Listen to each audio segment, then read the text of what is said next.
welcome to your February 2024 astrology forecast. I know that this is late and I'm sorry if the glasses are distracting. I typically don't wear them, but the ring light sucks the life out of me. 1 and 2, I am so emotional today. I'm recording this on the new moon. That's a whole conversation for a different day. We are going to talk about it in your reading, but oh my God, I feel unhinged. I feel insane. You might be cool with this because you're an air sign, but my goodness, all these planets in Aquarius and we don't even have all of them there yet.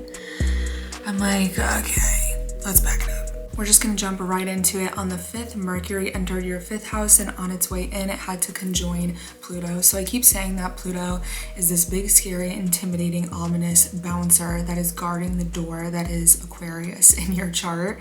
So having Mercury and really all of the quicker moving planets have to cross through Pluto in order to get themselves into that territory of your chart brings a lot of intensity because it's kind of walking by that bouncer, and Pluto has to approve of it and acknowledge it before it goes any further. So as everything ingresses into Aquarius, into your 5th house this month, there's going to be a sense of intensity as they make their entrance in. In this case, on the 5th, Mercury is the planet of speaking, talking, writing, using your voice, communicating. This is conversations you have, things that you post online, decisions that you're making, things that you're thinking in your head. So having everything go into your 5th house is the territory regarding love, sex, romance, relationships. It's usually going to be less about committed relationships and maybe more so someone you're hooking up with, or your children, or even just selfishly doing things that feel very good for you. It's also the area having to do with creativity. So if you find that you're very single and you're like, girl, I'm not even dating anybody, this can be less romantic and more so creative and having to do with the things that you want for yourself. On the 7th, Venus in your 4th house came into a square with the nodes between your 7th and your 1st house. So you're on a little bit of a longer journey here with the nodes on the axis of you, your individuality, your 1st house versus your 7th house of your closest relationships. The nodes being here is going to be here for quite some time. They came here in July. They'll be here until I believe January 2025. This is really emphasizing where you end and other people begin. Much longer explanation, but that's how I'm going to wrap it up in one sentence here. And having Venus in your 4th house kind of squaring, coming into a tension point with both of these nodes, which are always going to be opposite one another. They're not planets, they're planetary markers in the sky that kind of need a point of balance. That's their dance, is needing to find the balance in between the two. So when we have any planet come to what is called the bending of the nodes, where a planet will come into the middle of the crossfire and square both of them, both of those ends of the opposition, it's kind of a pivotal moment or a fated decision or just something that can be very impactful. And we might not notice it right in the moment as it's happening, but rather down the road in hindsight, we can be like, yeah, on the 7th of February was when things really started to change. So we know that Venus is the planet of love, money, beauty, relationships. This is really having to do with ease, harmony, pleasure, even aesthetics, things that just feel very warm and fuzzy. Typically wherever Venus is transiting is giving us a break. It's making things easier, it's making things more enjoyable and warm. But having it square those nodes can sometimes be a little bit, again, of a tension point where it does feel a little bit ominous, or it does feel like, oh my God, I have to make like a life-changing decision here, or it does feel like you're having a pivotal maybe moment with love or money, or in your case, because it's going through your 4th house, home, family, living situation, moving in or out with a partner. Anything having to do with family, like setting boundaries, all of that can kind of apply to this. I can't do it with the way that I look today, my hair. On the 8th, the sun in your 5th house squared Uranus in your 8th house. So this might be a little bit more, again, romantic or financial, depending on how it's configured in your personal natal chart. So the sun is really going to bring the sense of attention, the illumination, the spotlight to, again, that 5th house of love, sex, romance, creativity, children, pregnancy, fertility, whether that be literally like, you know, becoming pregnant with a child, or metaphorically becoming pregnant with a concept or an idea, or giving birth to something creative. That's really where all the attention is going to be for you this month, is pretty much entirely focused on your 5th house. It's not until the end of the month that we start to make the shift from your 5th house into your 6th house, then transitioning into habits, routines, your health, your lifestyle, the smaller details of how yes, we decide what we want in the 5th house, but then the 6th house is the more mundane, connecting the dots details of how to get to that bigger picture of obtaining the thing that we want through our habits and our everyday lifestyle. So on the 8th, having the sun square Uranus in your 8th house, between your 5th and your 8th house, there's conflict, there's tension, there's the need to make a decision or take action between the things that you want romantically, creatively, selfishly, and that coming into a almost unpredictable shaking the table vibe, with your 8th house having to do with really what you share with other people, where you overlap with other people. This is furthering the lesson and the attention to kind of focus on, again, where you end and other people begin, for better or for worse. The 8th house is trust, but it's also money, and it's also transaction. So whether this be literally you handing money to somebody else, you share a lease with them, you share rent with them, you have a marriage contract with them, this is your landlord, it's the bank that you're at, or more metaphorically speaking, it's the person that you're dating and you're really, putting a lot of trust in their hands. It can be a familial, like a person in your family that has a lot of expectations for you, and you needing to let go of that in order to make a decision that feels more authentic to you. There's conflict or a disagreement between what looks like really what you want and what feels good to you, and how that is really calling for rebellion, liberation, breakups or breakthroughs, or again, unpredictable, unexpected things happening with the people closest to you, the people that you overlap with, or things that you share with other people. On the 9th, there's going to be a new moon in your 5th house, and this is going to also be square Uranus in your 8th house. So this is really the continuum of this energy. I'm recording this on the 9th, so you're probably feeling this today. A new moon in the 5th house is typically going to be exciting, because it's like, oh, there's a new chapter of something that I want happening. I get to kind of plant the seeds of something that's really bringing me joy or pleasure. It could be romantic. It could look like meeting somebody new. I would say that's maybe the more extreme example. It can look like furthering a connection that you're already existing within. It can look like you starting a creative project or a hobby, something that you're interested in, or just being like, I'm going to start saying no more often so that I can reserve more energy for myself. This new moon being square Uranus is again sort of exasperating this shock, this like change of pace, change of approach, decision, switching up of the vibe between you and somebody else. I'm trying to find different ways to explain this. Like, in some cases, for people that are maybe have children romantically, this can look like needing to decide how to split bills or child support or legal fees or money between you and who you're co-parenting with. For other people, this can be that you really want to go to school for something creative, and this is you sort of handling the financial aid or your student loans. For other people, it's going to be you, again, just deciding to be more authentic and selfish, and that's going to break some bonds and ties with people that maybe you have been powerless to their opinion up until this point. So it's gonna again look different for everybody across the board, but a new moon here is typically going to be something exciting because you're having a new chapter unravel.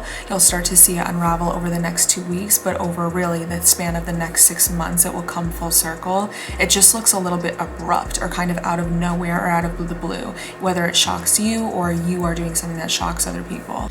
On the 13th, Mars is going to enter your 5th house, and it's going to conjoin Pluto on Valentine's Day. So I keep saying that Valentine's Day is like unnecessarily violent, intense, combative, conflicting. We're taking Mars, which is the planet of action, assertion, aggression, how we go after what we want, how we stand our ground, how we passionately defend the things that we believe in, the things that we want for ourselves, how we pursue something.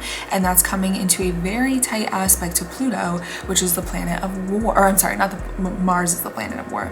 Pluto is the planet of like the fear and the power and control dynamics that come with war, and like the manipulation or the paranoia or the hidden truths, the depths that can kind of come with that. So to have those things conjoin in the sky and kind of tussle with each other can look like shit hitting the fan, to, for lack of a better word. And in some cases, I think some people will have a very surprising and enlightening sort of shock with Valentine's Day, like maybe having their partner express their love in a very vast way that they did not expect. For other people, I think it's going to be a very profound moment and decision of change of what you no longer can put up with.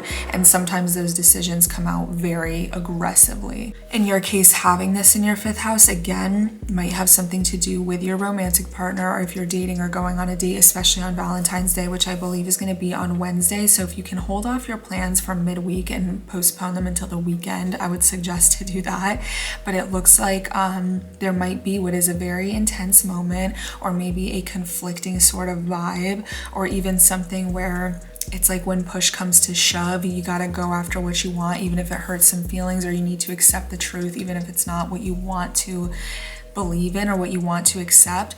With a romantic partner, with love, sex, pregnancy, creativity, again, yourself, your own pleasure, your own desires, and really being selfish. On the 16th, though, Venus enters your 5th house, and that's why I'm saying to postpone your plans, because it looks like Venus is going to kind of come in and warm up any abrasions that Mars might have caused. I keep saying that Mars really comes in like a spinning tornado. It comes in, it knocks things over, it rushes everything, it, serves as a catalyst for troublemaking. And it can look like you being more passionate and pursuing something and being more ambitious when it comes to love and romance. But at the same time, it can kind of bring conflict or arguments or disagreements, or things just moving very fast and changing very quickly.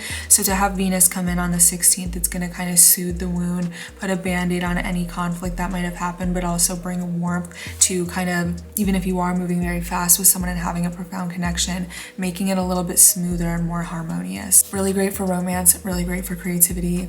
I would keep an eye on it. But on the 17th, again, mid-month is really the blinking red light that we need to keep an eye on, because on the 17th, Mercury is going to square Uranus. So again, we really have Uranus activated this month. It's shock, it's unpredictability, it's, oh my God, I did not expect this person to say this. Oh my God, I did not expect my ex to reach out.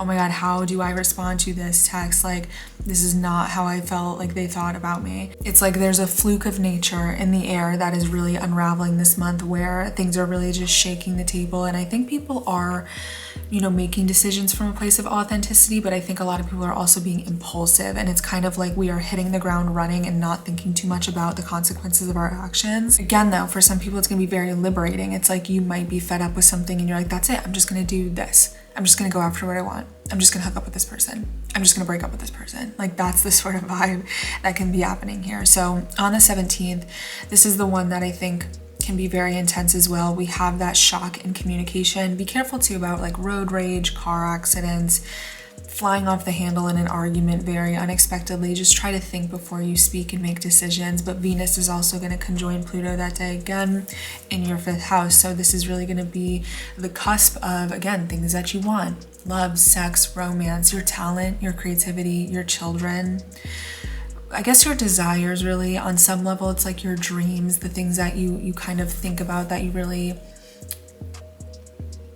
want to bring to life for yourself. So again, I think for some people, this can look like a pivotal, powerful moment of change and transformation, and seeing the dial really turn, especially if you felt very stagnant for a long time or very stuck. For some people, this can be you finally trudging forward past that limitation or that challenge. For other people, again, it can look like very intense romantic situations, maybe even finding something out and needing to accept the truth. Truth and honesty and authenticity is very heavily exasperated this month for everybody, but in your case, it's really happening romantically for you as well. So if there's something where you've been like brushing something under the rug, or something that isn't right in your relationship, but you're not quite ready to accept it, or you've even been being very sneaky and doing something behind closed doors, this is where those things might be dealt with. On the 19th, the sun is going to enter your 6th house, so this is where we start to see the shift at the end of the month go from romantic and creative endeavors or children related endeavors to now focusing on your work, your health, your routine, your lifestyle, and really the more mundane everyday tasks. This is like the food that you eat, the time you get up in the morning, the lifestyle that you have, your workout routine, your doctor's appointments, your co-workers, the actual labor that is required for your job. So all the focus sort of goes here. Again, though, this can be like you've decided something, right? You've decided what your next creative project is. You've decided the person that you want to date. You've decided what you really want to do for fun this summer. And all of those things require some sort of prepping or planning. So it looks like you're kind of figuring out what you want. And the very common denominator is what you want, for better, for worse, romantically, whatever it is, across the board for all Libra risings this month. And then towards the end of the month, you're starting to make the game plan. You're connecting the dots. You're figuring out the milestones and the lily pads that you're gonna have to jump from in order to bring that thing to life, to get the thing that you want. Guys, I'm sorry, I like really look like trash today. I can't even handle looking at myself in the viewfinder. On the 23rd, so just a few days later, Mercury is gonna join your 6th house party. So again, thinking, talking, writing, speaking, communication, decisions, deals, emails, contracts, all of those, like writing and connecting the dots, now maybe with other people or with like writing things in your notes, printing out like a business plan, things like that are going to start to come together again the last week of the month. On the 24th, you're having a full moon in your 12th house. So this is really going to be a wrapping up of loose ends, a tying up of details, or a coming full circle moment that is really going to throw us back to the middle of September 2023. So in the middle, we'll say like September 15th is September 15th-ish, 2023, you conceived an idea. You began something new. You had a thought, you had a dream, you had an intuitive moment, you had something that was kind of like coming to you in a supernatural way back then. It could even have been like a sleep routine. It could have been a medication that you started taking. It could have been you being more spiritual and getting into meditation. It could have been something with you being more isolated, spending more time alone, using your imagination. You started something back then that could have something to do with your dreams, psyche, intuition, psychology, mental health, illness, taking care of yourself, whatever it is. It's going to be more up here though. It's more mystical than it is physical. You're having a full moon now that kind of shuts the door to the door that opened in the same area back then. It will be opposite Saturn in your 6th house. So Saturn, we know, is tension, limitation, restriction, authority, where we have to kind of be reserved or responsible or more disciplined at the given moment of where it's transiting. So in your case, having it go through your 6th house is bringing the need to be more responsible, more adult, more mature, more disciplined when it comes to your habits, health, routine, life, job, work, co-workers, lifestyle, etc. So having this opposition is really bringing a lot of attention to an ending or a full circle moment with what's going on in here based off of how your habits and your routines in the real physical realm are complementing or hindering you in that progress. On the 25th, Venus is going to square Jupiter. This is a really great day to just like press your luck and like try to play a scratch off or the lotto or something. It's very abundant. It's usually good luck, good fortune. At the very worst, it's a little bit having to touch on like over consuming or functioning in excess. So like spending too much money on a shopping spree, eating way too much when you just plan to have like a little bit.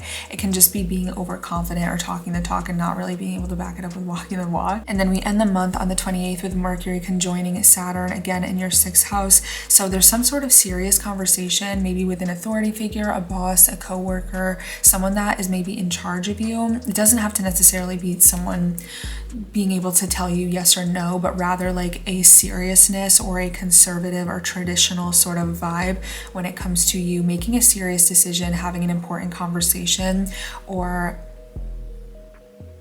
figuring out the concrete or responsible related details of something regarding your work, health, your routine, or your lifestyle. Again, it could have something to do with like the actual position or the people that you work with at your job. It could be something like speaking to a doctor or someone of knowledge or authority when it comes to your health. This might even have something to do with like your pets in some cases, or the way that you have to help or take care of other people in your life. That is pretty much your month, Libra. I hope that this helped you. I'd love to hear what you guys are going through. If you're having a tough time, I always say the best people to speak to are the people that have the same rising sign as you, because they're likely going through something similar. So I'd love to hear what you guys are going through in the comments. If you want to hear how this month is going to affect you more on a personal level, you can book a personal reading at KMONEY.biz, and that's going to be based off of your natal birth chart. Everything that you need is going to be linked in the description below. I hope that this helped you. I'm sorry I'm like really not in my vibe right now. I had a long bad day. My health is messed up, so thank you for being patient with me and just accepting me as I am. But thank you for watching. I hope that this helped you guys, and I will talk to you next month.